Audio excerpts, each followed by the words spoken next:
Good afternoon, everyone. This is Lisa Leffert with the Estill County Public Library, and I have Christina Kaye with me today, and she is going to be talking about how readers can become writers. So I am going to let her start talking. Thanks, Christina. Sure, no problem. And if you have any questions for me, Lisa, if you want to go over things, I'm open to any questions, but I'll just start by introducing myself. For those who may not know who I am, and I wouldn't be surprised if they don't. I'm not at all shocked by that. But I am from Estill County, or my family's from Estill County. My name is Christina Kaye. My actual legal last name is Broadus. So some of you may know some of my family out there. But I am an author.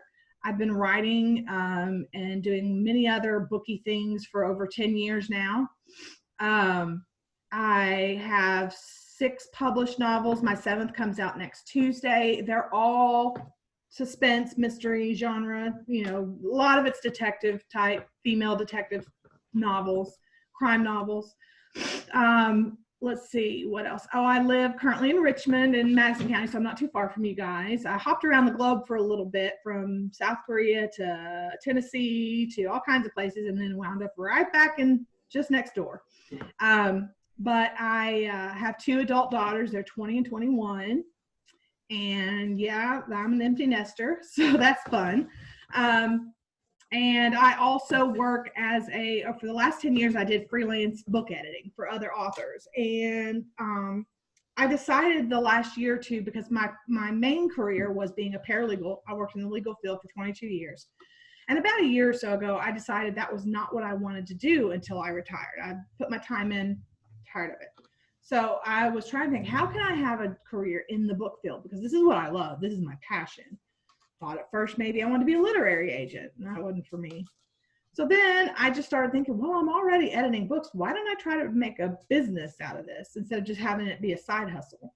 And so I worked hard during 2019 on getting all the business end stuff together. And then January 1st, we launched Write Your Best Book, which is a full service business for authors where we offer support, teaching, training, all the stuff for authors who are learning how to go from reader to writer.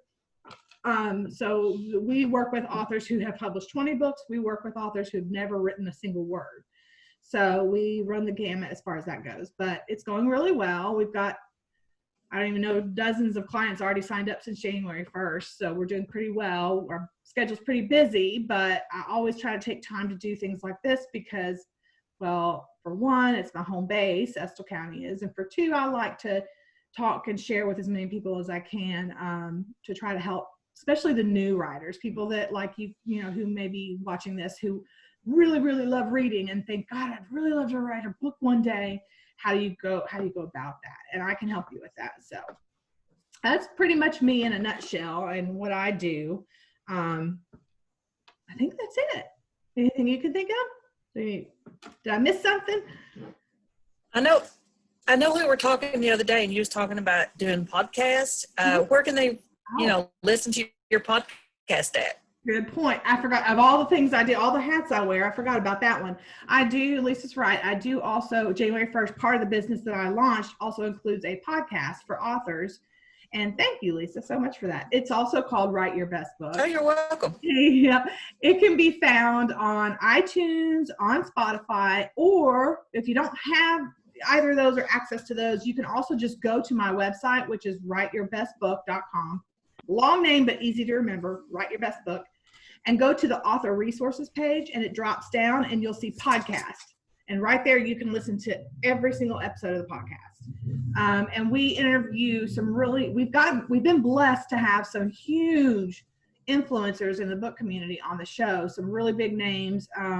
We've got Jerry B. Jenkins who wrote the Tribulation series. Remember years ago, I think it was in the 90s, early 2000s, the Tribulation series. He wrote that with Tim LaHaye. Anyway, Jerry B. Jenkins is going to be on the show in about a month. So we're really excited about that. But we just basically weekly go over new topics that are aimed at authors. Doesn't matter your skill level. You could be a newbie. You can be a seasoned veteran. It goes over topics like how to write the perfect scene, how to create a great setting in your book, how to develop your characters, how to sell your books. I mean, it goes over everything from start to finish, just in not order, not in order.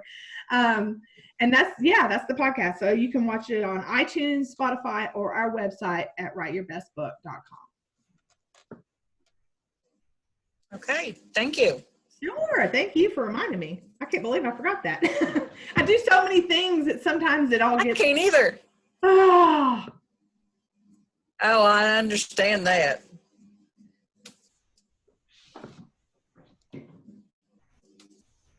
Okay, so I sent you a list of questions. Yes, so are you ready to start? Absolutely All right. ready to start. Let's do it. I don't have a list of questions. I just sent them to you. Oh, I thought you kept them. I thought you were asking me the question. I guess we totally misunderstood that. So let's do this. We can recover from this. Here's what I thought you were asking me these questions and I was answering them. But here, I'll just go through the talking points. You want to do that? That's fine. Okay, so you asked if I was an avid reader and what my favorite author and favorite book is. That's a good question. And to be honest with you, as far as me as a reader, I don't get to read for leisure as much as I used to. I used to read a book a week or less, like I always was reading. I would read on my lunch break at work. I would read before and after work, and then at night at bed. And I read at least a book a week. But once I started this business and started, trying to build it out, I haven't had the time to read as much, but I still do keep a book handy at all times. And when I do read, my favorite authors are Stephen King, anything by Stephen King, Philippa Gregory, she does historical fiction for women, Greg Eilis, he was not well known to me until recently. He wrote the Natchez Burning series, great Southern Gothic fiction author. And then Dennis Lehane, he writes, some of his books have been turned into movies. He writes, they're all sleuth type, set in Boston, I think. And there's this couple that they're a PI couple. They're both private investigators, and a couple of those movies or books have been turned to movies. I really like those authors, or anything by anyone who writes any kind of crime novel. I'm pretty much down for it. So right now I'm actually reading a book called Wool by Hugh Howey. And Hugh Howey is a very well-known indie author. He didn't go the traditional route. He's published all his books on his own, did his own covers, did his own everything, his own editing, and he is millionaire. I mean, like he's made millions off his books. He's the guy that everybody in the indie world looks to for an example. And that's, again, Wool by Hugh Howey. It's kind of a post-apocalyptic thriller, maybe, I guess. But yeah, I do wish I had more time to read than I really do right now. I work from 7 a.m. till 10 p.m. almost every 7 days a week. So I just don't have the time. And then I have to find time to fit my writing in. So unfortunately, reading goes just below that. But yeah, I do love to read it. It's what got me into the whole book world. I started as a reader, like we're talking about. And then, please, Lisa, interrupt me at any time with any follow-up questions. If you have any follow-up questions, you feel free to interrupt me. But you also asked who. Okay, I found my questions. Huh? Do what? I found my questions. You found it. Do you want to pick up from here? Or do you Sure. Okay, so the next one will be who inspired you. Okay, we're ready. So who inspired you to become a writer? Okay, so there's not really a who to that answer. It's more of a situational thing. I always loved writing, and I think that came from genetics, because my family, all the Estill County folks, I was born into a family of right-brainers and creatives. I mean, my grandpa was a photographer and an artist. My mother's an artist and a graphic artist and a writer herself. And my sister's a writer. And I mean, they're everywhere. And so I think it was just in my blood to be creative. And so in grammar school on up, I always really enjoyed creative writing. Anytime there was an assignment that involved an opportunity to write out an answer instead of just a multiple choice or whatever, I loved it. And I was always naturally gifted with proper grammar and spelling and English. That stuff came to me like that. Whereas math, not so much. Not gifted in the math department, but I did get the spelling and the grammar gene. So I just kind of enjoyed it, really. I didn't really ever write anything all through, middle school and high school, except for essays at school, or if we had a free writing assignment, I would do those. And I always got A's. But, and I think some teachers said, you're a great writer, you should do that, but no one ever said you should write a book. So it never popped in my mind to write a book until fast forward to 2003-ish, I believe. I was working at a law firm. And I was asked, I don't remember how this came about, but I was asked to write an article for a national attorney's magazine that was about the life of a paralegal. And I thought, okay, I can do that. I love writing. So I wrote the article and it got published and it got lots of great comments and reviews. And everybody was saying, this is so funny. This is so great. You should write a book. You should write a book. You should write a book. So then I started thinking, maybe I should write a book. So I worked hard on it and I learned as much as I could about the craft, which you should do. Just like if you wanted to learn to play an instrument, you wouldn't go straight into the concert hall. You would learn what you could and take lessons and all that. So I learned what I could, started publishing it would have been later than 2003. Anyway, I started publishing in 2015 was when my first book came out. So it wasn't 2003, it was probably 2013. And that's pretty much how that came about. I started writing books and I fell in love with it. I got the bug, I guess. It felt like that was what I was meant to do. All the paralegal stuff, the other things I was doing, I enjoyed it to a certain degree, but it was a job. It wasn't fun. I didn't get any fulfillment out of it. Right, exactly. I got no fulfillment out of it. It was just a punch the clock kind of thing. Didn't love it. But now that writing and the book world is my job, it's my second act, I call it. I love it. I couldn't be any happier doing this for a living. So that's how I got started being a writer. Yeah, it's no one person, but I did come from a whole family, like I said, of right-brainers and creative. So I was destined to do something creative, I think. Okay, you sound a lot like me. I did not like math in school. I was more English. I could, spelling, the writing, all that. And I would write, of course, when I was in school. Yeah, I think, we had portfolios in school, and the hardest thing to try to write was, to write out a problem. Yeah. For a portfolio. Yeah. So I feel you on that. Yeah, I think a lot of us. So as an author, go ahead. No, I was just saying, I think we've got a little bit of a lag. I was agreeing, saying I think a lot of people who are creatives like that, math is kind of on the other end of the spectrum. Yeah. So, as an author, what is the connection between reading and writing, if there's any? There is, and I'm so glad when I saw that question. I love that question. I've never been asked that question. I love it. And it's a great one. So there is a huge connection between reading and writing, actually, if you're doing it right. And it comes in two ways. On one hand, the connection is, like I just told about my experience. I grew up loving reading, loving creative writing, loving the whole world of books, right? I loved it. And most of the time, I've yet to meet an author or writer or anything who's never read a book before. I mean, most authors or aspiring authors they're already book fans. They already love reading books. They already are in that world, at least a little bit. So that's the one aspect where they go hand in hand, is that usually reading leads to the desire to want to write because we just love it. I mean, it's like if you listen to nothing but violin music all day, every day, and you just love listening to violin music, eventually you're going to want to try it yourself. So that's one way they go hand in hand. The opposite way they go hand in hand is that if you are a writer, an aspiring writer, and you want to become a really good, successful writer, author, one of the key elements to learning the craft is reading as much as you can in your chosen genre.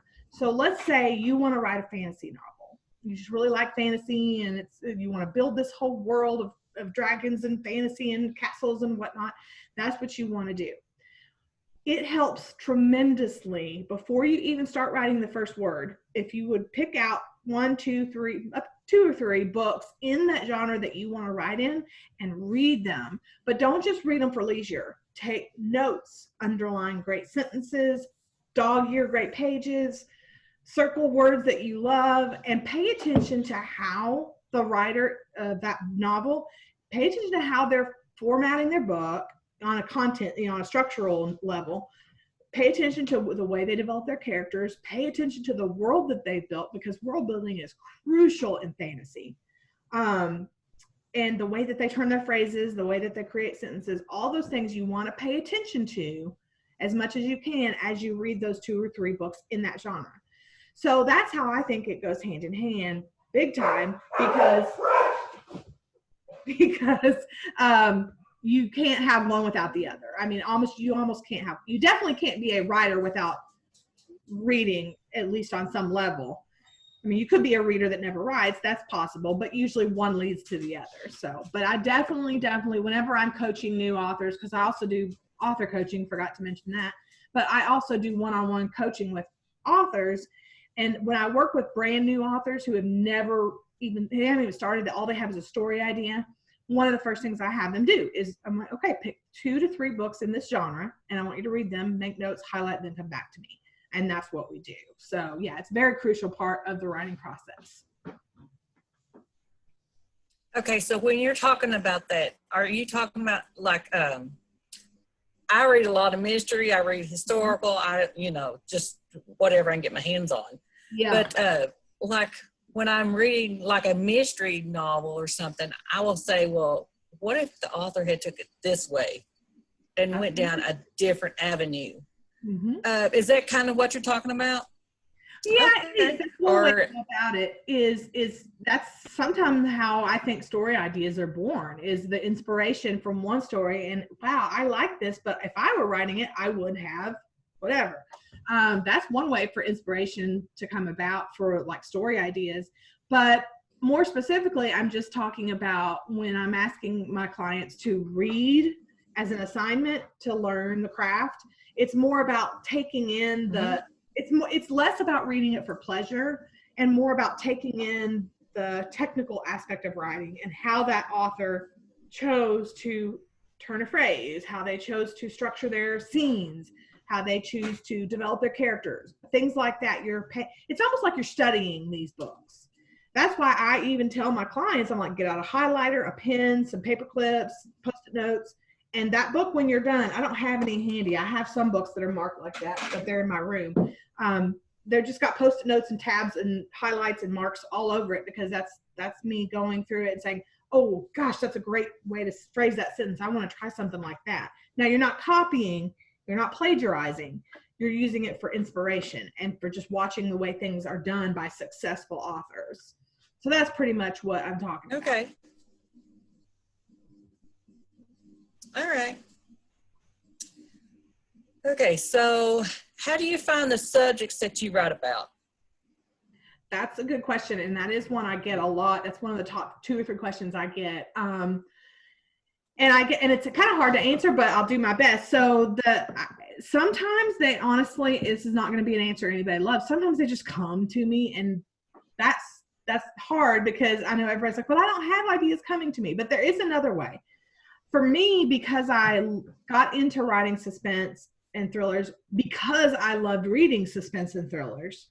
And like I've always tell my new coaching clients, like, write what you love, write what you know. So if you read nothing but fantasy, you probably should write fantasy. You don't want to start with a romance novel because you don't know that genre.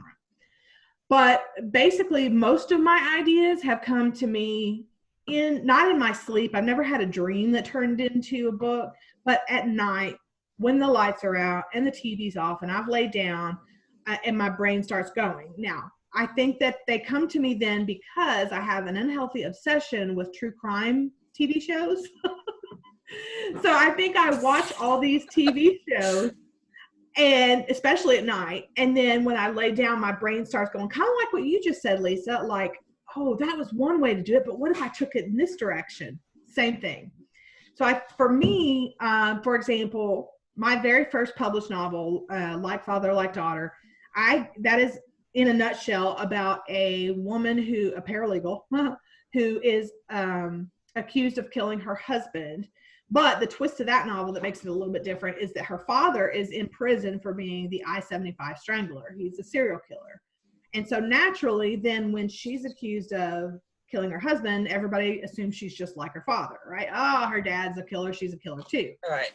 And so that's what that book's based on. Now, I got that idea, came to me from, I was watching a TV series on Lifetime, maybe something, I don't know. But it was a whole series based on the children of serial killers being interviewed. And I thought it was so intriguing. And I watched this for like 2 or 3 nights in a row. And then on the 3rd or 4th night, when I laid down, I started thinking, I could write a book like that. And then your brain just starts going. And that's how it is for me with any idea. It starts as a nugget, like just the littlest nugget that could never make a book, right? It's just a little sentence like, what if I wrote a book about a kidnap victim? Well, that's done a million times. That's not enough. So basically in my mind, I let my mind wander like, okay, so if I want to write a book about a woman who's the daughter of a serial killer, that's not enough. How do I develop that? Well, what do I have to throw at her? What's the conflict? What's going to happen? Oh, she's accused of murder too, just like her dad. Okay, well, who's she murdered? You know, all those kind of things. I just develop it further and further out in my brain. And then once I feel like I have a good base for a story, this is the important part for everybody who's listening who wants to write books or wants to learn how to turn ideas into books. I go to my storyboard, and my storyboard is nothing more than a Word document on the computer where I keep a paragraph summary of every story idea I've ever had. Ever. They're all in the same, it's a 30-page document by now. But it's every time I have an idea, I write about a paragraph, everything I've thought of in my brain, so that it's saved and it's done. If I'm not ready to start writing it that moment, I can always come back to it and pick up from that story idea and turn it into a novel. So that's the best way to answer that. Is I don't really have any, like my novel ideas don't come from any one specific place. It's just like you said earlier, things I hear or read or see that to me are so intriguing that my mind starts turning it into, well, if I did this and I did that, and what if I made the character do this? It's a whole new book. So that's kind of where I get right. But I can't even remember that one right there. I gave you that example of like father, like daughter. That's the only one that I can remember specifically where I got the idea from. The rest of them, I just can't remember. Like it was probably just something I saw or heard about a crime story, and my mind went crazy with it and turned it into a book. So that's pretty much how that goes. Okay. So you said that sometimes they come to you in the night. I know this, that when I lay down, it's like my mind it doesn't shut down. Yeah. It's just like, it's like spider webs or something, Yes. Thoughts just come through. Or, I should have done this, I should have done that. So do you keep a notepad by your bed and just jot them thoughts down, or do you remember them when you wake up, or how do you do that? I used to not keep a journal because I don't like handwriting anything. And so I was resisting the whole journal idea thing for so long because I don't like to handwrite. I'm a typist. That's what I like to do. But when I started losing story ideas because I didn't write them down, and I would wake up the next day and I couldn't remember, like I knew I had an idea the night before, but I couldn't remember what it was. Drove me nuts. So then I started keeping a journal, but it's not a journal per se so much as a place where I write down girl accused of killing husband, father is serial killer. And that's all I write. And then I shut it and close it. And so that way the next day I can see that and remember what I thought of the night before. So that's a great question. So I do think it is a good idea for most writers, whether you like handwriting things or not, because I'm not a fan. It's still a good idea, like Lisa said, to keep a journal or a diary or a piece of blank paper, a notepad, something in case those ideas are, in case you're one of those people where ideas do come to you at night. It's a great way to keep your ideas down and not forget them. It's a great way to keep up with a list of what you need to do the next day too. That too. Exactly. Okay, so how many hours a day do you spend on your writing? Do you block out time for it, or do you just do it when you can, or, Well, what's funny is I coach my clients one way, but I do something different, because the only reason I do that is because I don't have time to do what mine is. A little bit of an exception because I'm running a business from home, and I'm editing other people's books, and I'm writing my own, and all these things I'm trying to do. I need to do better at it. But what I personally do right now, I try to write in the mornings because I've found that my mind is fresh. Even though I'm a little tired, if I have coffee, you know, my mind is fresh. I haven't got all the other things going in my brain. If I try to write in the afternoon or the evening, it's not going to happen because I've already gotten into that day and I've already started doing the tasks of the day and what needs to be done by the end of the day. And I just can't do it. So I try to write every morning. Where I go wrong is I don't have time every morning. Sometimes I hit my computer and I've got 20 emails I have to respond to. But when I do write every morning, mostly in the mornings between 5 and 7 in the morning. Now, when I'm talking to my coaching clients and authors who want to be authors, this is what I recommend you do, which is not what I do, but you would do better to do, is to carve out, like Lisa said, a time of day. The best way to get started is first just ask yourself, what time of day do I have the most freedom and the least distractions? And for me, that's mornings. For you, it may be at night between 8 and 10. A lot of mothers have that kind of schedule, like where the kids go to bed, but they're not ready for bed yet. That's a good time to write. So carve out time, 1 hour, half hour minimum, up to 1 to 2 hours a day. And that's your writing time. That's when you sit down and you devote to nothing. You cut off all distractions, turn off social media. Don't read, don't do anything other than write. Even if you don't have a great story idea or you're stuck on your book, write a journal entry on your computer. What'd you do that day?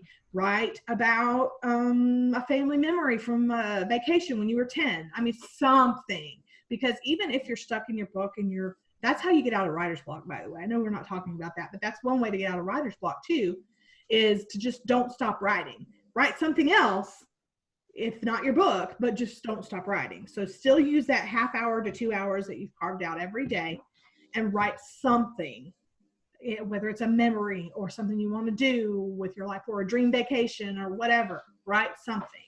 And so, yeah, using me as an example is not the best because I wish I had time to implement what it is that I try to teach my clients to do, but I personally don't have the time for it. But when I do, yes, I write in the mornings between 5 and 7 a.m., sometimes into 8 o'clock in the morning. And that's the best way to go about trying to carve out time to write.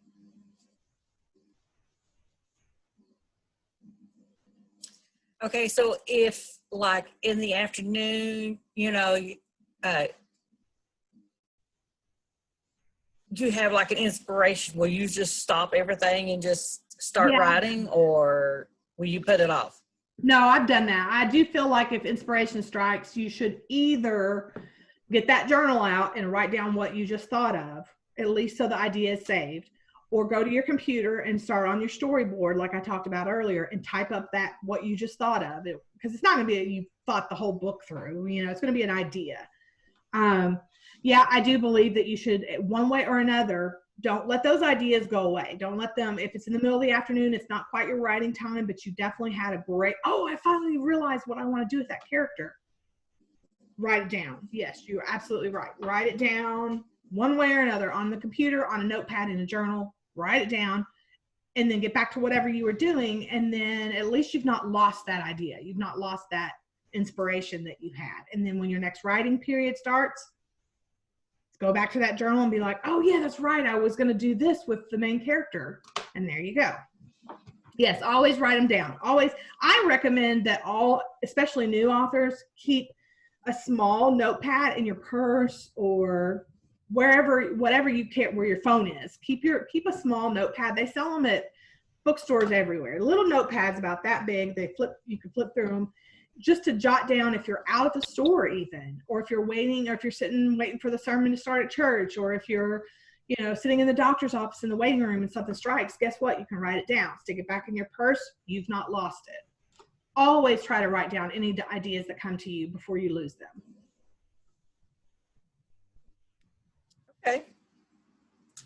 Okay, so you have 6 books out, and the 7th one is coming out soon? Yeah, next Tuesday, the 16th? Yes, the 16th. June 16th, next Tuesday. And what's the title of it? It's called 1,000 Tiny Cuts. It is the first book in a series, a planned series about a female detective, like I always like to write about. And it's book 1. It's called the Cut series. So all the books have got like the word cut in them. This one's 1,000 tiny cuts. Book 2 is cuts both ways. So they all have that kind of play on words. Yeah, it comes out next Tuesday. I've got a lot of work to do between now and then to get it out. But yes, it's definitely coming out next Tuesday, and it's 1,000 tiny cuts. Thank you for mentioning that. You're welcome. So do you put yourself into the character that you write about? Oh, that's a good question. I don't necessarily put myself into the character so much as a lot of my leading characters are, I haven't, no, yes, I have. I've written one book where the protagonist was a male. Most of my books are female protagonists. And for those books, I base them on something about me. So like, because I can identify, that's just my process. I can identify with the protagonist a lot better if there's some quality that I share with them, or some personality trait, or some historical fact that I share with them. Like, let's say they both were raised in a small town in Kentucky. Well, that's me. That's going to be easier for me to write that character because I know what it's like to be born and raised in a small town in Kentucky. The rest of the character may have nothing to do with me, but at least that one little bit, I'm kind of using myself as inspiration for the character. Not everybody does it that way. I don't think I've ever written a character where they don't have some part of me in them. But like now, it is difficult for me when I write secondary and tertiary characters that are males or females that have nothing to do with me, or they're nothing like me. Those are a lot harder to write, I'll be honest. I have a lot harder time writing the male perspective. And that's why I wrote one of my books called A Necessary Evil.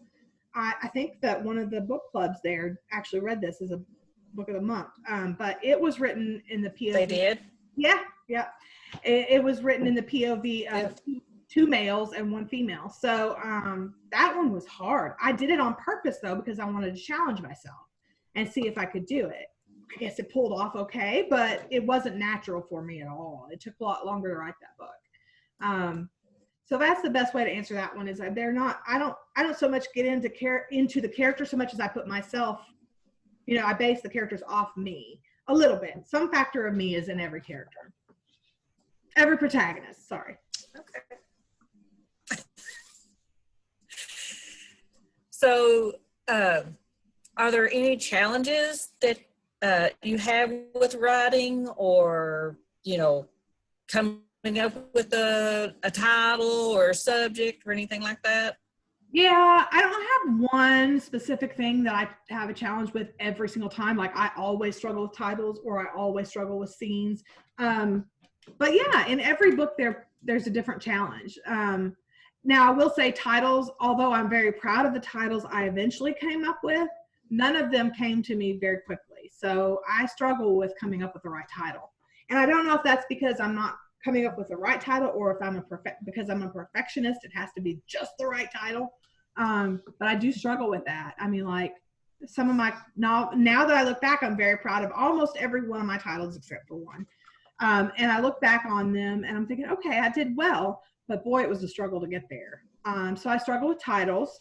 I struggle with remembering not to info dump is a big thing that even with 10 years, being a veteran writer, I still do it.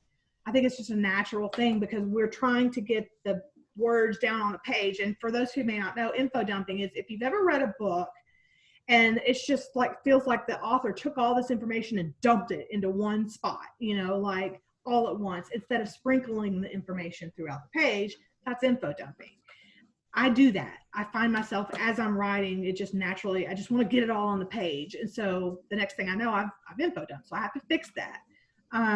Settings are not natural to me. I don't naturally, I have to really work harder at settings. I can do dialogue. I can do narrative. I can do character development. I can do all those things naturally. But settings, I have to actually really focus and try really hard to make sure that I'm properly describing the setting without overdoing it, without over describing the setting. So yeah, every book presents a different challenge. A lot of times I struggle with the twist. and I've so far been proud of the twist that I pulled off in my novels. But they did not come that quickly. You know, I really, like, I've had nights where I cried over, oh my gosh, I'm never going to figure out the twist for this book. How am I going to make it end?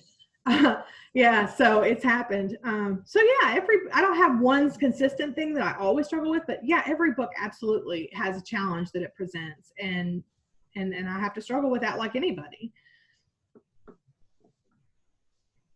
Okay. So, how has the COVID-19 affected your writing, or has it? Well, if anything, it's given me more time to write than I was saying earlier how I don't get as much time to write.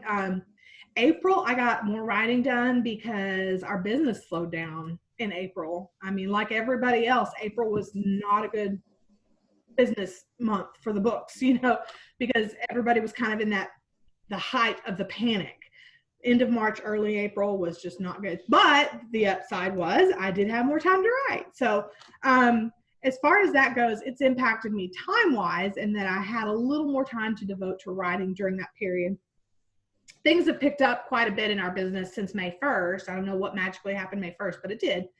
So I'm back to not having as much time to write, but I can speak, that's for me. Now, for other authors that I work with, the general consensus seems to be the same thing. It's impacted them in that it gives positively in that it gives them more time to write, but negatively in that they're stressed a little more. So when you're stressed, you don't feel as creative. So it's like you have the time now all of a sudden to write because you're home more, but maybe you're homeschooling your kids during that time, or you're, got to do your work from home or whatever. So maybe you technically have more time, but your brain isn't freed up any more than it was before. So I know a lot of authors that I work with are struggling with balancing the time that they do have available and the stress that comes along with this national or worldwide pandemic. It's stressing everybody out, and authors are no exception. It's stressing everyone out.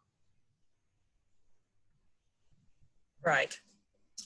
I'm trying to think if there's any other. I do know one question. Okay. Is there any authors that you inspire to be like, or you just want to stand out on your own? That's a great question. Kind of goes both ways. I would like to have, for example, I talked earlier about Greg Eilis. He's probably one of the closest to being an idol for me as an author. Again, if you're interested in learning more about him, he wrote the Natchez Burning, Mississippi Blood, those books. They are great Southern Gothic. He has his main character is an attorney turned mayor of the town, and I mean it's so there's a lot of similarities in what he writes. Mine are set in the South, his are set in the South, different states, but still. I like his writing style quite a bit, and so I do study him a little bit. So I guess as far as that goes, yes, I would love to be like him and get to the level where he is and his notoriety, his infamous, how infamous he is and how popular and well-known he is. I'd love to get to that level as a writer. Right now, I'm more well-known as my business than I am the writing, and I'd like to get more well-known as a writer. But at the same time, I do, like you said, I do want to stand out and have a brand and a persona or whatever of my own that is, I don't want, in the end, if I ever reach the level of fame, for lack of a better term, or whatever, well-knownness that there is out there, if I ever get to where I want to be, I would rather someone say, wow, Christina Kaye's a great author. I'd rather them say that than say, Christina Kaye writes so well, she's just like Greg Eilis.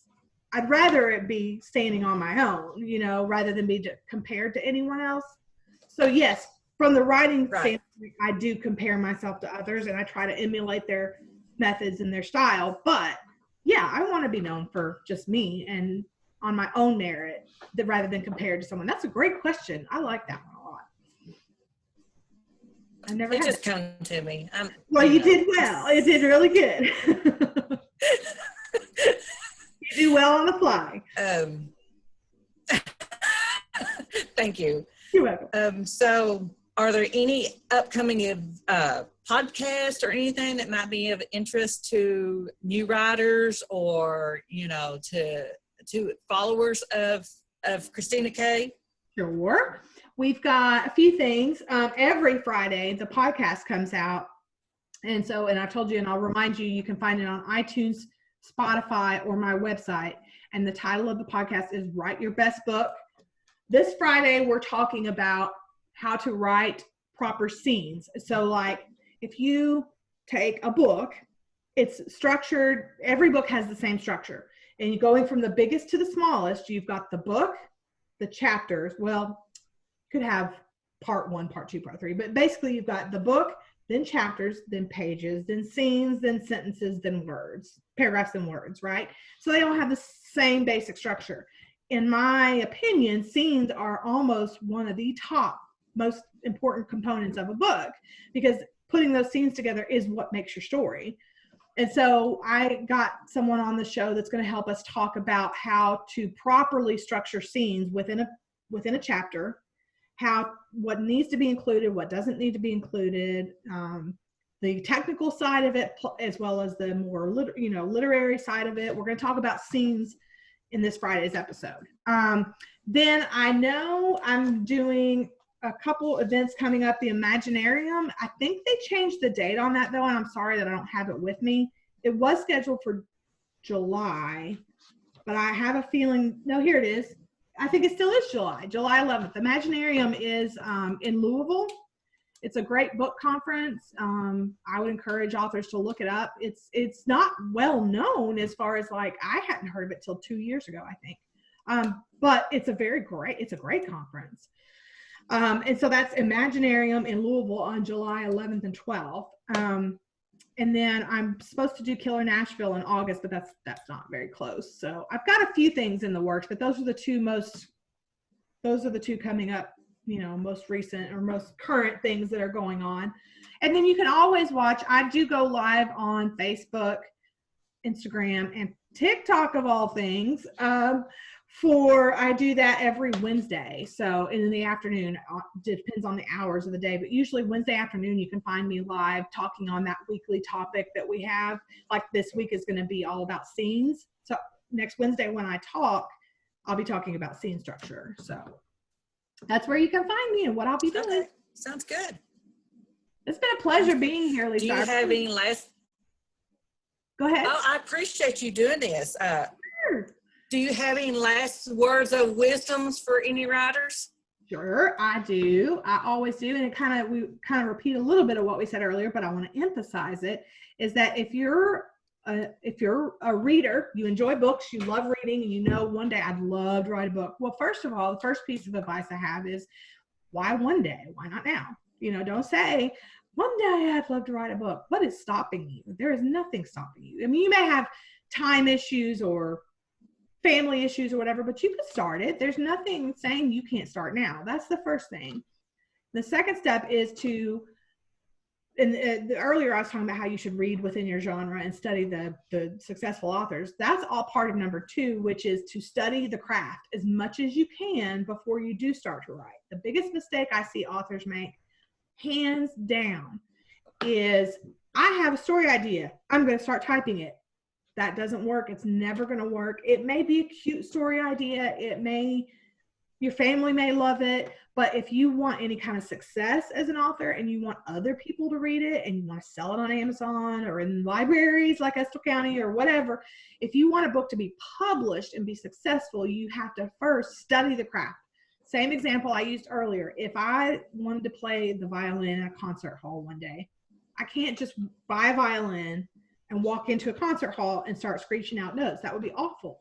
You would have to spend some time, reading up on it, taking lessons, maybe hire a professional, instructor or whatever, and learn as much as you can. And the same thing goes for writing. You want to learn as much as you can, do research, work with an editor, or a coach like me, work with, just do some reading, like I said earlier, in your genre. Learn and study the craft as much as you can. That's number 2. And number 3 is just to never give up. Like, don't ever feel like, oh, my writing's not that good, I give up, I quit. Nobody's ever gonna read this. Just keep trying, because my mother used to always tell me, and I'm sorry I can't get the quote exactly right, but it was something along the lines of, the only people who don't succeed are the ones that gave up. So if you give up, you're definitely not going to ever make it. You're never going to see success. If you keep at it, your chances of succeeding are a heck of a lot higher, because you never gave up. So that's the third biggest piece of advice, is don't get frustrated and discouraged. Well, you will get frustrated and discouraged. That's natural. But when you get frustrated and discouraged, take a breath, set it aside for a day, just do something else, get your mind on something else, and then come back to it. So don't ever give up, because the only way you're ever going to not succeed is if you don't give it a try and if you don't stay at it. And that's the best advice I can offer for someone who wants to go from reader to writer.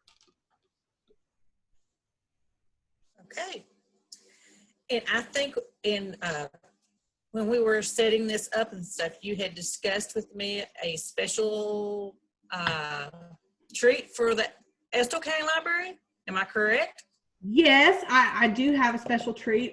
If I can remember which one. Was it for anybody that wanted editing services? Was that the one? Or was there something else? Nope. Go ahead. Whatever it is, say it. You were going to send. Go ahead, say it. The Estill County Library is going to be getting 2 of your newest books coming out. Yes. I was like worried. I'm like, what did I promise? Yes, absolutely. I remember that. Yes. And while we're at it, Lisa, because I thought maybe it was something about, but while we're at it, yes. So Lisa's right. I am going to donate, I think, 2, at least, maybe 3 copies to the Estill County Library, and that should be getting there in the next week or so.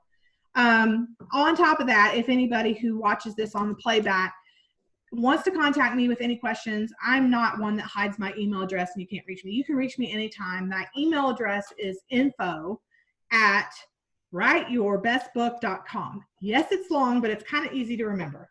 So info@writeyourbestbook.com. If you have any questions about what we talked about, or if you just in general have questions about how do I get started, or what resources should I get, I can help direct you in the right direction. And finally, anyone who is writing and wants to work with a coach or an editor, I will give you 20% off any services that we offer by just mentioning the Estill County Library in the email that you send. So I think that covers everything I can give away right now. Oh, you're not going to give away the dogs? No, I want to, but no, my dog will kill me. I'd love to sometimes, but no, my daughter would absolutely kill me. Thank you so much, Lisa, for doing this. I really appreciate it. It's been great. Thank you, Christina. It's been great. I've enjoyed it. I've learned a lot, and I know we'll be talking soon. Yes, anytime. I would like to get your reactions of how great the book is doing once it comes out. Okay, I will let you know. I like to give it about a month before I put my stats, but yeah, I'll definitely let you know. Great. Yeah. And if, with your permission, I will put your email address up on the post when I post this video as well, if that's okay. Yes, that's fine. Okay. That way they can contact you, and it'll be there in writing, and it'll stay up on our Facebook page and stuff. Yeah, so, and also I'll try today. I don't get much social media time, and I even had to hire someone to do my social media because I don't have time for it. But I tell you what I'll do today, since you're going to be posting this to replay, I'll kind of watch out and see if there are any questions that are posted, and I'll try to answer those personally. Does that sound good? Okay. Okay. That sounds good. Okay. I'll do that at least through today and maybe into tomorrow a little bit, because sometimes it takes a little bit for people to start, asking questions. But yeah, I'll keep an eye out and try to answer personal questions myself. Okay. And I know you're available on Facebook as well to receive messages, or no? Yeah. The best way to do it is on our Write Your Best Book page. So that's the best way to contact us, is send a message through Write Your Best Book. It's just our business page. Okay. All right. I appreciate you doing this today, and I will talk to you soon. Okay, I'll talk to you soon. Thank you so much. Bye, Estill County folks. Bye. Bye. Bye. Hold on just a second.